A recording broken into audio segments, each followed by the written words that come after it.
नमस्कार दोस्तों, हमारे YouTube चैनल पर एक बार फिर आपका स्वागत है। तो आज के इस वीडियो में हम बात करेंगे पर्यावरण से संबंधित लगभग 20 अधिनियम के बारे में, जो कि बहुत ही ज़्यादा इंपॉर्टेंट है और जो ज़्यादा बार एग्जाम में आपके पूछे जाते हैं। अधिनियम के साथ साथ हम उसका उद्देश्य भी जानेंगे कि किस उद्देश्य के लिए इसे बनाया गया था, क्योंकि उन पर भी प्रश्न आपके देखने मिलते हैं। सबसे पहला अधिनियम है वायु प्रदूषण निवारण एवं नियंत्रण अधिनियम। ये कब बना था आपका? 1981 में। वायु प्रदूषण निवारण एवं नियंत्रण अधिनियम 1981 भारत में वायु प्रदूषण को रोकने के लिए भारतीय संसद का एक अधिनियम है। इस कानून को 1987 में संशोधन किया गया था। तो 1987 में इसमें संशोधन किया गया था। यह वायु प्रदूषण से निपटने के लिए भारत सरकार द्वारा किया गया पहला प्रयास था। तो पहला प्रयास कौन सा था आपका? वायु प्रदूषण निवारण नियंत्रण अधिनियम 1981। अगला यहाँ पर है जैव विविधता अधिनियम 2002। इनके सन आप लोग ध्यान रखेंगे, क्योंकि एग्जाम में आपके सन पूछे जाते हैं। इसका उद्देश्य क्या था? यह पारंपरिक जैव संसाधनों और ज्ञान के उपयोग से उत्पन्न होने वाले लाभों के न्याय संगत बंटवारे के लिए तंत्र प्रदान करता है। यह अधिनियम जैविक विविधता पर कन्वेंशन के तहत दायित्वों को पूरा करने के लिए अधिनियमित किया गया था। क्योंकि भारत इस संधि का एक हस्ताक्षर करता है, तो इसे 2002 में लाया गया था। अगला और मोस्ट इंपोर्टेंट है, जो कि सबसे ज्यादा बार एग्जाम में आपका पूछा गया है, पर्यावरण संरक्षण अधिनियम। ये कब लागू हुआ था? 1986 में लाया गया था। यह अधिनियम 1972 में हुए मानव पर्यावरण पर संयुक्त राष्ट्र सम्मेलन की घोषणा को लागू करने के लिए पारित किया गया था तथा 19 नवंबर 1986 को इस अधिनियम को लागू किया गया था। इसकी तारीख भी आप ध्यान रखेंगे, 19 नवंबर 1986।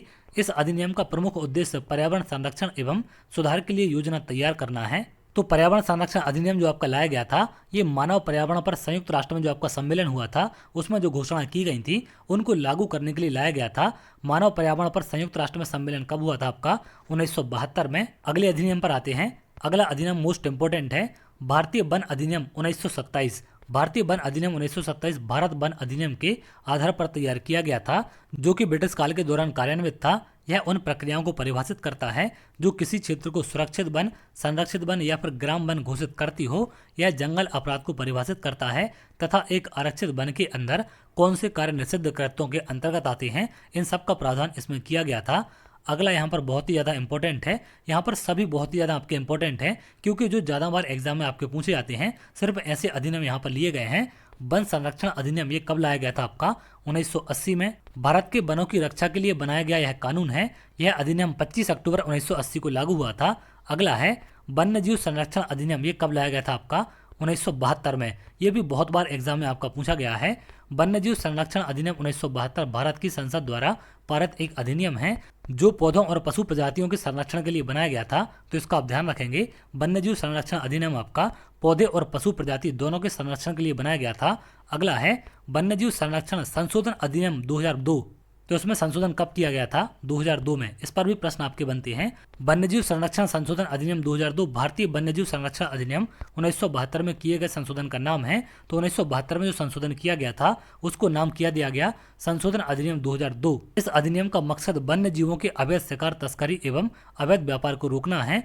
इस अधिनियम में दंड और जुर्माने का भी प्रावधान किया गया था। तो वन्यजीव संरक्षण अधिनियम में संशोधन करके नए प्रावधान इसमें जोड़े गए थे, जिसमें इनकी तस्करी को लेकर और इनकी रोकथाम को लेकर तमाम यहाँ पर दंड और जुर्माने रखे गए थे और कठोर सजा का भी प्रावधान इसमें किया गया था। अगले अधिनियम पर आते हैं। अगला अधिनियम है राष्ट्रीय पर्यावरण नीति 2004। इस पर भी बहुत बार प्रश्न आपके बनते हैं।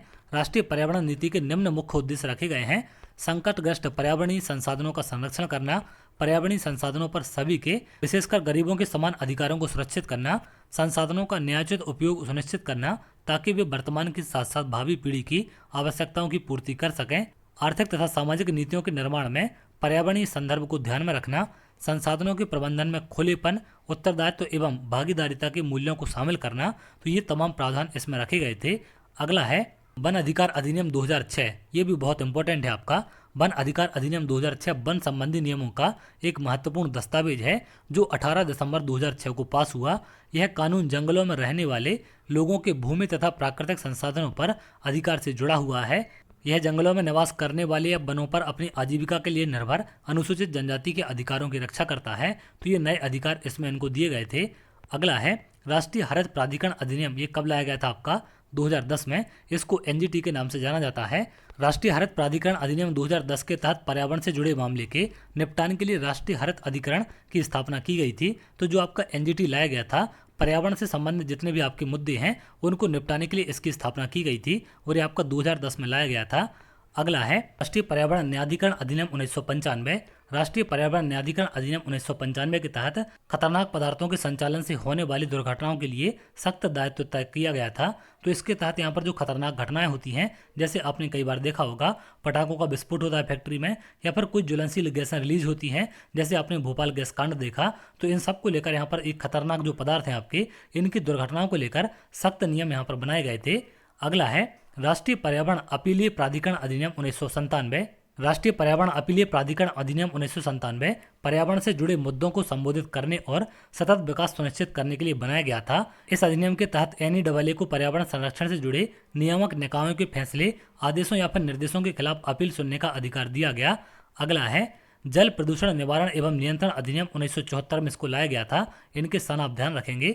जल प्रदूषण निवारण नियंत्रण अधिनियम 1974 जल प्रदूषण की रोकथाम एवं नियंत्रण तथा जल की संपूर्णता को बनाए रखने या पुनः भंडारण के लिए प्रावधान करता है। तो ये इसका उद्देश्य था। अगला है ध्वनि प्रदूषण नियंत्रण नियम 2000 में लाया गया था। ध्वनि प्रदूषण नियम 2000 के अनुसार शैक्षणिक संस्थानों के लिए निर्धारित रात के समय का ध्वनि मानक 40 dB है। तो 40 dB ध्वनि मानक यहाँ पर निर्धारित किया गया था। इसमें दिन का समय सुबह 6 बजे से रात 10 बजे तक होगा और रात का समय 10 बजे से सुबह 6 बजे तक होगा। अगले अधिनियम पर आते हैं। अगला है आपका ध्वनि प्रदूषण नियंत्रण संशोधन नियम 2002 में लाया गया था। तो जो आपका ध्वनि प्रदूषण नियम था उसमें संशोधन करके इसे 2002 में लाया गया। इसमें कुछ और नए प्रावधान जोड़े गए थे। ये नियम लाउड स्पीकरों के उपयोग पर प्रतिबंधों से संबंधित नियम में 5 नए नियम उपनियम जोड़कर ध्वनि प्रदूषण नियम में संशोधन करते हैं। तो यहाँ पर 5 नए उपनियम जोड़े गए थे। अगला है खतरनाक अपशिष्ट हैंडलिंग और प्रबंधन अधिनियम 1989। इसका उद्देश्य क्या था? खतरनाक अपशिष्टों के सुरक्षित प्रबंधन और हैंडलिंग के लिए बनाए गए नियम हैं। इन नियमों के तहत खतरनाक अपशिष्टों के उत्पादन, प्रसंस्करण, उपचार, पैकेजिंग, भंडारण, परिवहन, संग्रह, रूपांतरण, बिक्री, विनाश और निपटान के लिए इसका सुनिश्चित की जाती है। तो इन तमाम चीज़ों के लिए ये नियम लाया गया था। अगला है यहाँ पर नदी बोर्ड अधिनियम। ये कब लाया गया आपका? 1956 में। बोर्ड अधिनियम 1956 भारत सरकार को राज्य सरकारों के परामर्श से अंतर्राज्यीय नदियों और नदी घाटियों के लिए बोर्ड स्थापित करने का अधिकार प्रदान किया है। अगला है बायोमेडिकल बेस्ड प्रबंधन एवं हैंडलिंग नियम 1998 में से लाया गया था। पर्यावरण की रक्षा के लिए बायोमेडिकल या संक्रामक कचरे के प्रभावी संग्रह, प्रबंधन और निपटान के लिए दिशा निर्देश और नियम प्रदान करते हैं। तो इसके तहत इन नियमों का प्रावधान किया गया था।